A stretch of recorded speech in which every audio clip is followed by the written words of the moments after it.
నేను అన్నాను. అంటే సరే అన్నాడు. ఆయన ఏమన్నాడంటే, ఎవరు మన అడ్వకేట్ ఏమన్నాడంటే, మీరు ఒక పని చేయండి,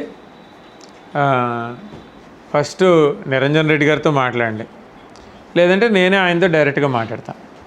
తర్వాత శేషాద్రి నాయుడు గారితో మాట్లాడి ఆయన ఎంత తీసుకుంటాడో కేసు మొత్తం క్లోజర్కి చెప్పండి, నేను ఇస్తాను.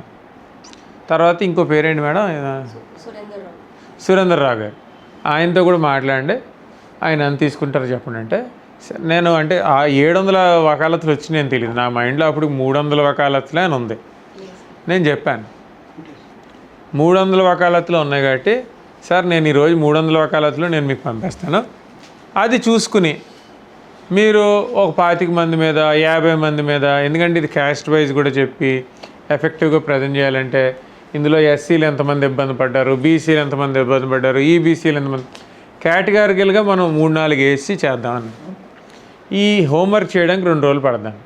సరే ఇప్పుడు ఇమీడియట్గా ఏం చేయగలం సార్ అంటే అపీల్ పిటిషను రిజల్ట్స్ ఇవ్వకుండా ఆపగలం అన్నారు.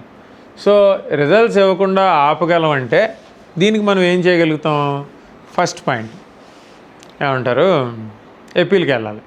సరే ఈ పార్టీ కేసు ఉండాలి కదా అపీలు, ఎందుకంటే నాగేంద్రాలు ఉన్నారు కదా, వాళ్ళ దాని మీద వచ్చింది కదా, ఏపీలు కేసు ఉండొచ్చు కదా. అంటే ఫస్ట్ ఇనీషియల్గా ఆపమన్నారంట ఆయనే.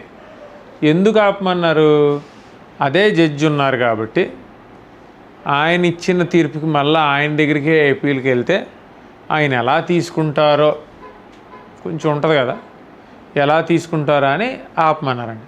తర్వాత బెంచ్లు మారిపోయినాయి కాబట్టి ఇప్పుడు ఏపీలకి వెళ్ళిపోవచ్చు అన్నారంట. నేను నిన్న మధ్యాహ్నం వెళ్ళి ఆయనకి చెప్పాను, సార్ ఏపీలకి వెళ్ళిపోతాం సార్ అని. బహుశా ఈరోజు వేస్తుంటాడు ఆయన, మాట్లాడతాను.